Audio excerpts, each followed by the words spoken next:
Do you remember that kid in school who just couldn't seem to hit puberty with the rest of the crowd and got made fun of because of it? Do you remember when that kid over time grew up and became not only one of the cool kids, but a completely different person from the child they once were? The Obi-Wan Kenobi show is frozen in a late puberty stage, only without the chance to properly develop and become refined into a solid story with cohesive ideas that really flow. In other words, not taking the time to draft it out a bit more prevented it from becoming one of the cool kids, forever holding it in a stage of occasional voice cracks. Constructive criticism is a great way to help fellow writers get better at their craft while using the case study in such a way to not discredit everyone's hard work on it. Relating to the unofficial part 1 of this video, this rework of the Obi-Wan Kenobi show will further explore established ideas while dialing back other nonsensical ones. So embracing my janky idea barf sort of format, here's my attempt to guide this awkward teenager into manhood.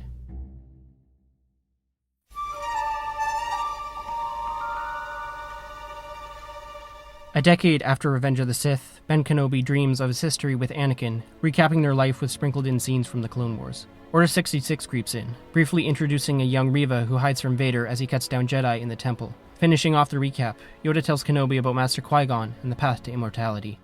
Jumping 2 or 3 years after the Clone Wars, Ben is going about his business in town when mysterious figures approach the crowd. The Grand Inquisitor is introduced, along with an older Reva and one they call the Second Sister. Reva intimidates the crowd and is quite dedicated to her job and its cause, cutting off someone's limb to get the info necessary.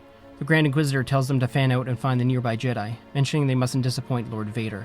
To this remark, Kenobi's stomach lurches. The Inquisitors uncover a Jedi who isn't Kenobi and deal with him, leaving Ben crippled with his thoughts and emotions. Anakin's theme plays, merging into the Imperial March. Smash cutting to Mustafar, Vader is shown getting scrubbed down and assembled, giving us a window into his grueling new life, devoid of the compassion or love he once had. Cutting to modern day, Kenobi snaps awake from yet another nightmare. He reaches out to Master Qui-Gon, asking for advice on how to overcome his current state, to which there is no reply. It is clear Ben blames himself for Anakin and what he's become, especially since at this time in his life, his connection with the Force is greatly lessened. Ben goes about his repetitive and boring life on Tatooine as his days seem to merge together, ending with him finding a toy in the discard bin. He takes it home to clean it up, then heads over to the Lars homestead. Owen is visibly annoyed with Ben's presence, explaining to him that Luke doesn't need training and telling Ben to get lost. He mentions that the galaxy can't afford to have another monster in it, and rejects the gift to Luke. Owen's comment bugs Kenobi, because while he wants to make sure he teaches Luke properly and gets a second chance at an apprentice, his confidence is shot. Taking the toy ship, Ben heads back to his cave, opening a chest hidden behind a rock to reveal 2 lightsabers. When watching Luke, he requires quick access to a weapon, as his Force abilities have dwindled from what they once were. Kenobi admires the hilt, before glancing down at Anakin's. Noises of fire, hot lava, and yelling echo around the cave. Ben's saber hand shakes as the sound of severed legs boil in. Kenobi gets overwhelmed, hastily tucking his weapon back in the box, dousing the echoes as he draws a deep breath. Cutting to the familiar sight of Alderaan, we are introduced to a young Princess Leia. She isn't getting ready for an event like expected, but rather out in the forest exploring. Bail heads out to find her, stating that they're going to be late. A ship lands on a new planet under Empire control. The Organas head out to meet with political figures, Leia to her cousins. Through her interactions, we get a sense of who she is as a person, and who she will eventually grow up to become. Suddenly, the gathering is cut short by intruding Inquisitors. Reva is there with 2 others who intimidate the crowd and ask of the local Jedi, soon cutting off a senator's limb in impatience. To the harsh methods they use, Reva is clearly uncomfortable and not as aggressive. She makes eye contact with Leia, the daughter of the Chosen One, and her gaze catches the attention of the 5th brother. He marches at the child, grabbing her out from behind her parents and cutting down a senator who attempts to defend her. Reva again is uncomfortable, but remains composed. The Second Sister, also known as Trilla, is nowhere to be seen. With her not around, Reva acts like a different person, as if not having Trilla there infringes on Reva's choices and attitude. The Inquisitors decide to leave with Leia, stating that Lord Vader will be pleased with her unique find.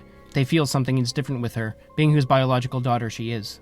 Bail demands to know where they're taking her, and to the dismay of her team, Reva reveals that she will be locked in a dark fortress. Back on their ship, Reva is disciplined by the others. Reva releases a sudden burst of aggression and hostility, though it is apparent by the clunky awkwardness that it is just an act. One of them mentions she has gotten soft, and they all know it. They set a course for the Fortress Inquisitorius, taking Leia away. Going about his life on Tatooine, Ben is contacted by Bail, whom he hasn't spoken to in a decade. He is informed of Leia's capture at the hands of Inquisitors and that Alderaan's Special Ops team is not fit for such a threat. Being the only Jedi he can contact, Bail proposes the idea of a rescue mission, to which Kenobi accepts and the princess's theme is heard for the first time. They talk about the fortress that Reva mentioned, and it is clear that Ben doesn't have an ounce of a plan. Kenobi approaches the Lars homestead to inform Owen. Initially hostile, Owen's tone shifts when he discovers what happened to Leia, understanding the nature of Kenobi's departure, and even encourages it. Ben heads back to his cave to gather supplies, and ignites his lightsaber for the first time in a long while. He takes a moment to go through the basic moves he had mastered years prior. He is visibly rusty. Kenobi speaks out to Qui-Gon, saying he is not the warrior he once was and is out of practice. Taking the soonest departure he can get, he heads for the Mustafar system, still without a plan. We transition to see Vader in his castle on Mustafar, looking over the bank where his legs and abilities were cut off a decade ago. It is clear that he is bothered, but is interrupted by a call from the Grand Inquisitor, who tells him of Leia and her unique presence. Vader asks if she's a child of the Force, and the JR replies he isn't sure. Vader says he will meet them at the fortress, and prepares his shuttle to take him up to the ocean moon. Cutting to the fortress after Leia is locked up and discussed a little, time is spent in a new room on Reva and her relationship with the Grand Inquisitor. It's apparent that Reva struggles with her occupation, but doesn't really have a choice. The Grand Inquisitor threatens her with the same fate as Trilla, saying she better get her act together. He reminds her that she was found in the gutter, telling her that they're all she has now, and has nothing else to live for. He makes a swift exit, leaving Reva alone with her thoughts. She mulls over her time spent with Trilla many years ago, as young Jedi who parted ways before the Purge started, later reunited as Inquisitors. As Padawans they interacted like siblings, with Trilla being the oldest of the two by a few years. Forced into serving the Empire, their relationship stayed the same throughout. We see Reva copying Trilla in admiration, trying to be like her. Reva's happiness as she recalls her friend fades, and the death of Trilla slowly creeps in. When first learning what happened, it shook Reva to her core, also making her realize that she wasn't really living her life, but she just wanted to live like Trilla and do whatever she wanted to do. Reva has an identity crisis, and sees that the Inquisitor business isn't what she truly wants to do with her life. But thinking of Trilla's fate, she feels locked in as a villain. We cut back to the current in the dark room, realizing that Reva has been struggling with her identity for 5 years. Reaching a planet in the Mustafar system, Kenobi is still without a plan. He wanders around thinking of what to do about Leia, and through a series of events he comes across a helpful hand, Roken, who turns out to be a rebel. Roken takes Kenobi to one of their hideouts, hidden deep below the surface. They explain that they have helped Jedi escape in the past, but don't name-drop anyone. Kenobi explains that he is not here to escape, but rather rescue. He informs the rebels what happened to Leia, simply stating that she's a senator's daughter and nothing more. There's a disagreement about helping Ben, and they will ultimately decide in the morning once everyone has had time to think. Vader meets with the Grand Inquisitor, who tells him of Leia and where they found her. Without even seeing her, Vader feels something that he hasn't felt before. He isn't sure what it is, but it almost repels him. After questioning things, he leaves to deal with it later. He comes across the third sister out in the corridor, who cowers at his immense presence. The Grand Inquisitor has informed Vader about her lack of willingness to the cause, and Vader tells Reva that he expects better from her. Thinking of how he executed Trilla, who failed him, Reva realizes that she needs to get her villain act together in order to survive. She's no stranger to this life, but the constant back and forth of the Grand Inquisitor's wishes and her own greatly conflicts her. As horrible and mentally abusive as the GI is to her, she'd take that over an execution by Vader any day. Back at the underground rebel hideout, Ben remembers the darkness present in Anakin that he chose to ignore. He goes over the things that others said about Skywalker, speaking with Rex and Ahsoka on how reckless and aggressive he can be, maybe even recalling a mission where he bent the Jedi Code in order to finish the job. Ben awakes and reaches out once again to his master. He thinks he hears something faint in the Force, but with his diluted connection, he cannot be sure. In the morning, the rebels agreed that they will help Ben on his mission, and plan to get into the fortress by stealth, stating that they already have spies working on the inside, and some here with uniforms they can utilize. With the help of a woman named Tala, they get Kenobi in. She helps them find out where Leia is being held, and gets him in the right direction. Even though Kenobi is in an officer's disguise and has his lightsaber if needed, Ben feels like something is off and is very much nervous. Something from his past is present. During this time, Vader feels a shift in the Force that he has not felt for a decade, forgetting everything about the captured girl. Angry and determined, he takes a group of stormtroopers and marches down the hall. Kenobi eventually finds Leia in a cell and explains who he is. Leia is familiar with the name Obi-Wan, as Bail has mentioned it a few times to her before. Ben is impressed by her calm composure, stating she seems very fearless in such a place. They flee the cells with the help of a small entourage of spies, as well as a rebel in a chair watching for activity. But unforeseen to the security footage, they are confronted by Reva, who is suddenly walking down the hall. Leia is disturbed at her sight, but Ben gets the sense that Reva is a bit different. Reva recognizes him as Anakin's master from the Jedi Temple, but doesn't know the truth about Darth Vader. She eventually lets them all pass, making a choice that is more in line with the life she wants to live. Her actions stay with Kenobi, who is puzzled by them. Vader storms down the hall, meeting up with the Grand Inquisitor who has never seen him this determined before. He asks if the girl has escaped, and Vader tells him she is insignificant now. The Chosen One has an idea of where Kenobi is gone, stating that Obi-Wan is his target and his alone.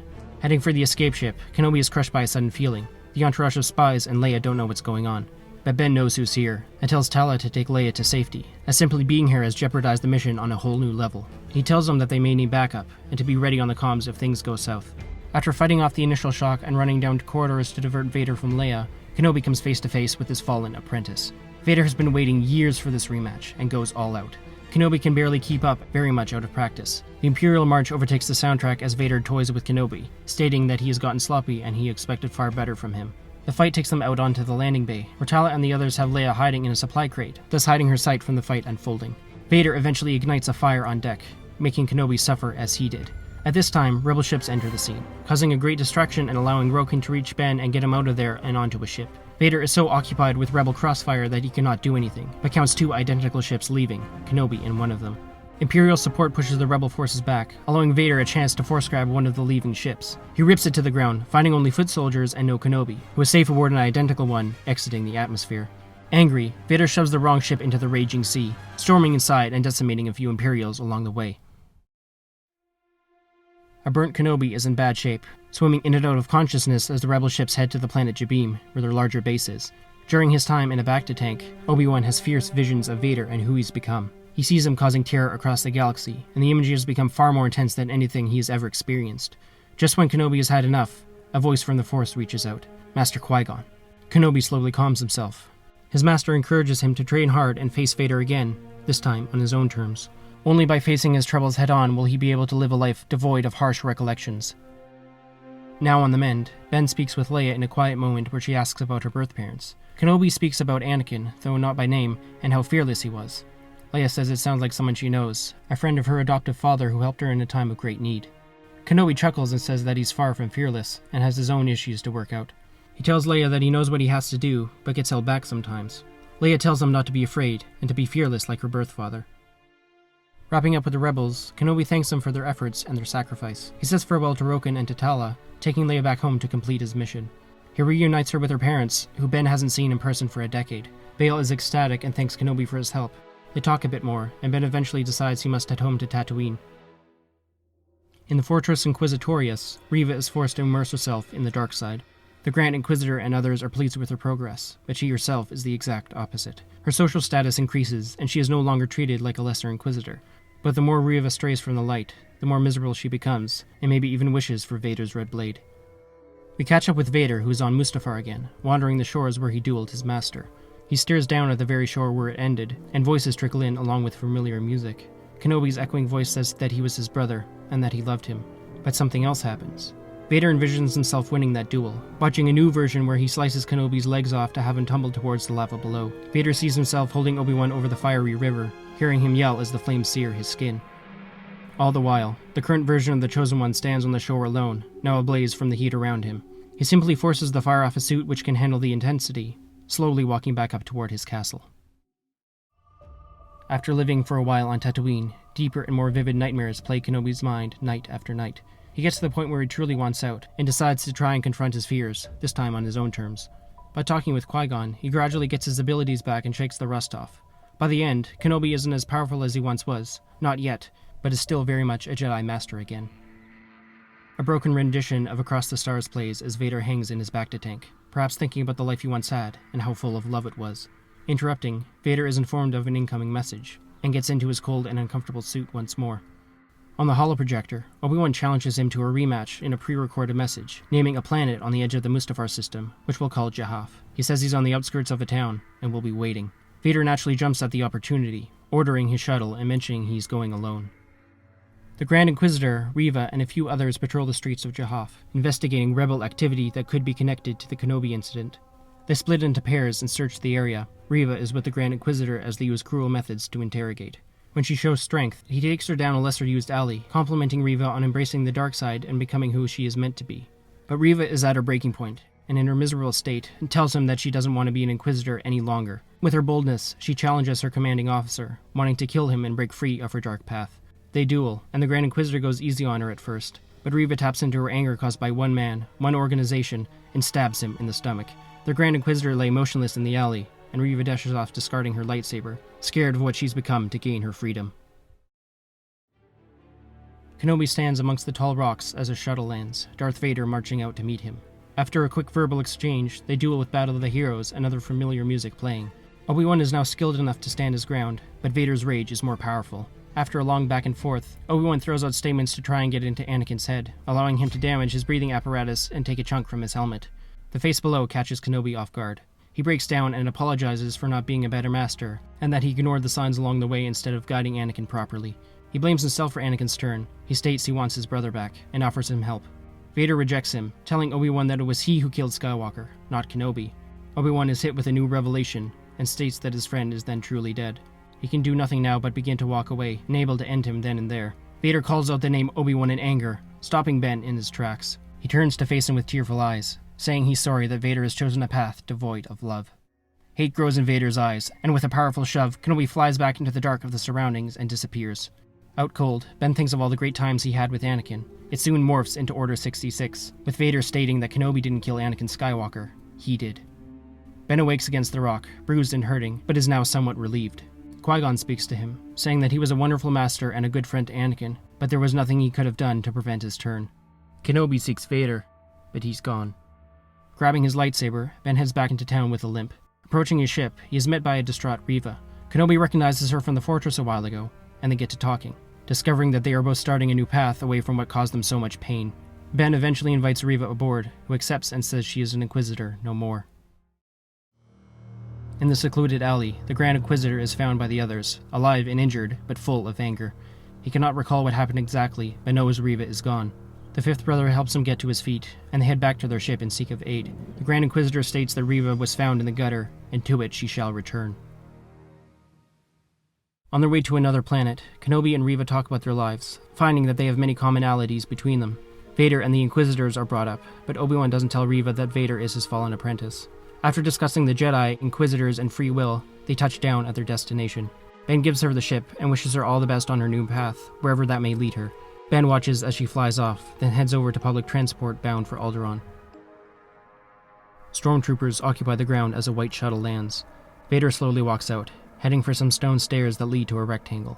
A haunting theme from his past life echoes in, but a commander approaches to inform Vader of a transmission from the Emperor. Vader chokes the man out for interrupting, then heads back to his shuttle.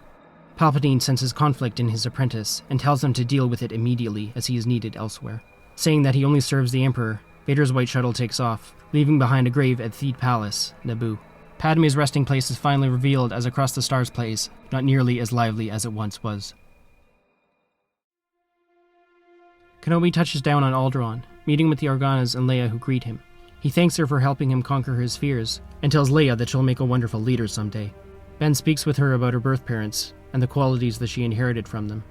After visiting and receiving some medical attention, Kenobi is flown home to Tatooine by Bail, and they talk of their shared past and how it affected the future. They say their goodbyes, and Kenobi heads back to his lonely cave. After packing up, he stops by the Lars homestead to give Luke the toy ship, and is properly introduced to him. He tells Owen and Beru that he is going to keep his distance now, and heads off into the desert. Having finally faced and defeated the nightmare that once haunted him, Obi-Wan Kenobi has now come to terms with his history. Confidence growing in his mind, Ben is soon greeted by his master Qui-Gon, who manifests for the first time in ghost form. Jin tells Kenobi that he has now healed his connection with the Force enough to see him, and that it took long enough. The two then discuss Anakin briefly, ending in reassurance by Qui-Gon that he is still the Chosen One, and will one day bring balance to the Force. Kenobi still looks a bit uneasy, but he'll manage. Qui-Gon strides over to the rocks ahead, telling his apprentice they have a long way to go. With that, Kenobi rides off into Bigger's Canyon, finally ready to learn the path to immortality. Please like this video if you made it this far, and subscribe to join the Star Council. While it was far from perfect and less than messy, you get the general idea of what it was going for. Be sure to check out this essay if you're a fan of The Mandalorian.